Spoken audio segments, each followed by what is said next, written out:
Bonjour, c'est Mac Adébaron de la Gazette de Rennes-le-Château et des Tablettes d'Émeraude. Eh bien, je suis avec Charles-Maxence Lallier.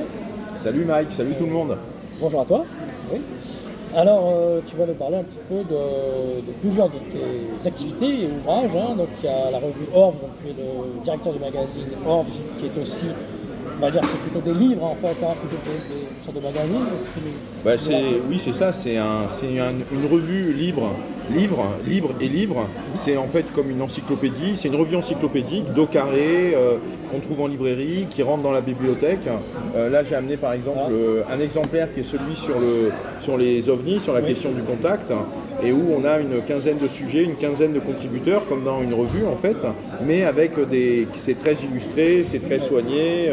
On a beaucoup de choses à l'intérieur pour rentrer sur la question des ovnis sous l'angle de l'art, de la science, de la conscience. Et l'idée, effectivement, sur ce numéro-là, qui était un numéro thématique, c'était de pouvoir faire un peu un tour d'horizon de la question UFO au XXIe siècle, ou en tout cas en 2020. Et c'est ce numéro ensuite qui, à titre personnel, m'a relancé dans le fait de faire une enquête. Et d'ailleurs, l'entrée en matière, c'est sur Un mythe moderne de Jung, 1958, donc tu démarres très bien là. Écoute, c'est vrai que ce qui m'a impressionné, c'est la quantité de personnes qui n'avaient pas conscience que le dernier livre de Jung, que le dernier travail que Jung avait pu faire, portait spécifiquement, explicitement sur la question UFO. Ce qu'il appelle un mythe moderne dans la traduction française, c'est sur les soucoupes volantes. Parce qu'en fait, il explique dans son introduction, il s'est pris de passion pour le dossier. À partir de 1947, à partir des premières coupures de presse qui concernent les observations de Kenneth Arnold, et à partir de là, il a agrégé, rassemblé une documentation de coupures de presse, d'articles de presse qui venaient de tous les pays, dans toutes les langues. Il avait des correspondants qui lui en envoyaient. Et tout ça fait que le dernier livre qu'il va écrire de son vivant, c'est Un mythe moderne, et qui sort en 58 et qui sort ensuite en 61 ou 62, de mémoire 62-63 en français. Et qui donc, pour lui, en tout cas pour Jung, le fait que ça prenne la forme d'un disque, le fait que ça soit un cercle, ça veut dire qu'on est avec des formes archétypales, et nous sommes donc avec de l'inconscient collectif, et donc les soucoupes volantes apparaissent dans les rêves, les soucoupes volantes apparaissent dans l'art, les soucoupes volantes apparaissent dans la presse, dans l'opinion publique, dans l'imaginaire collectif, et donc c'est plus fort que lui, il le décrypte et il l'analyse, et le livre est un livre très intéressant. Et qui a inspiré directement d'ailleurs les Jacques Vallée, dont tout Passepartout Magonnier en 69, des personnes comme Jean-Jacques Jaillat, Pierre Viroudy, Eric Zorcher, Jean Sider. Beaucoup ont été inspirés par Jung, tout ce système toute cette idée d'inconscient collectif a amené finalement à OVNI et conscience. Et d'archétype, c'est ça, de toute façon, voilà. Et c'est vrai que c'est assez intéressant de voir que la boucle est bouclée, c'est-à-dire c'est un Suisse qui pose le logiciel de base, l'ADN, de l'approche OVNI et conscience à travers son édifice théorique qui est celui de l'inconscient collectif, de l'archétype, des symboles, des mythes, enfin bref, de tout le travail qu'a fait Jung, et qui a été, on le sait, éminemment fertile avec quantité de continuateurs de son travail. Et en fait, il a été aussi un influenceur dans la sphère OVNI, dans la façon de penser les choses au-delà d'une simple approche Collet-Boulon. Exactement, c'est ça. Et alors là, tu sors justement le livre Le Printemps des OVNIs, tout fraîchement, c'est le printemps. Voilà. Merci Mike d'avoir permis de m'avoir invité à cette interview pour qu'on puisse discuter de cette activité OVNI. Chez First Edition, voilà. Et c'est le premier ouvrage vraiment fait sur les ovnis, particulièrement. Oui, ça, je le dis benoîtement et tranquillement, ça n'a jamais été mon sujet. Je ne me considère pas comme ufologue et je ne suis pas ufologue.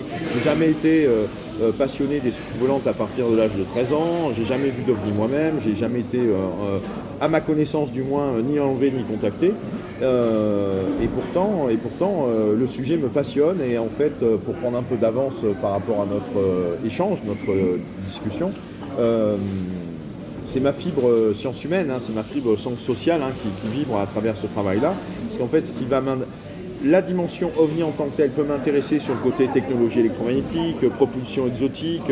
Je m'étais intéressé à cet aspect-là du sujet dans les années 2001-2002, lorsque j'écrivais mon premier livre, L'énergie secrète de l'univers, qui traitait de l'électromagnétisme et des technologies électromagnétiques.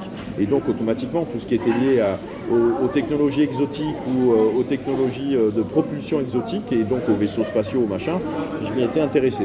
Et puis, ça faisait partie de ma veille scientifique, en quelque sorte. Et puis par la suite, et là donc c'est vrai que suite au Orbs Special Contact, au numéro thématique de la revue Orbs, eh bien le numéro étant très réussi, il y a notamment Didier Van Kovlar qui m'a contacté, qui s'est posé la question de savoir comment ça se faisait que je m'intéressais à la question OVNI, et qui m'a demandé de raconter mon histoire, en fait, de raconter comment ça se faisait que c'est tombé dans le chaudron. Et en fait, c'est en faisant ce livre, Le Printemps des OVNIs, que comme un esprit d'escalier, ça m'a aidé à prendre conscience qu'en fait, ce qui me passionne dans le sujet, c'est vraiment ce qui me passionne vraiment et qui fait que ça y est, j'ai le virus, c'est l'impact humain du phénomène OVNI, en fait. C'est l'impact sur les humains. Et donc l'impact peut être, on va avoir des stratégies politiques, on va avoir évidemment la culture du secret, la politique de l'autruche, la désinformation, les sectes, les mythes, les impacts psychologiques bien sûr, mais aussi des transformations profondes que les gens enlevés racontent, qui se sentent avec des capacités intuitives, qui deviennent magnétiseurs, qui vont avoir des perceptions élargies. Donc tout ce côté-là qui touche un peu à la parapsychologie, c'est des sujets qui m'ont toujours intéressé, que j'ai toujours raconté. Et donc de renouer avec ça à travers l'angle d'attaque, à travers une facette, un prisme qui est celui des ovnis, et bien là par contre je suis en terrain plutôt familier, et ça me permet, je le raconte dans le bouquin, ça me permet de donner des informations liées à l'histoire de la parapsychologie, de donner des informations sur l'intelligence animale, c'est-à-dire sur l'intelligence non humaine, de donner des informations sur l'histoire des sciences informatiques, sur la cybernétique, bref, il y a plein de choses à raconter. C'est une sorte d'épiphénologie du phénomène OVNI, mais aussi sans le juger. Oui. C'est-à-dire qu'en fait, tu traites aussi des galactiques, mais dans un sens d'étude, presque, du début finalement de leur... de décrire, être dans une description. Voilà. Je suis dans une description par rapport à un phénomène. À mes yeux, vous l'avez peut-être compris un peu avec ma grille de lecture, on est sur un... Il y a une dimension. Le phénomène OVNI, il existe en tant que... Voilà. Le phénomène OVNI, il existe en tant que tel, mais c'est aussi un phénomène social, c'est aussi un phénomène culturel. Dans les sciences sociales, on va appeler ça un fait social total, le fait que ça touche tous les compartiments de la société. Les vêtements, les fictions, c'est-à-dire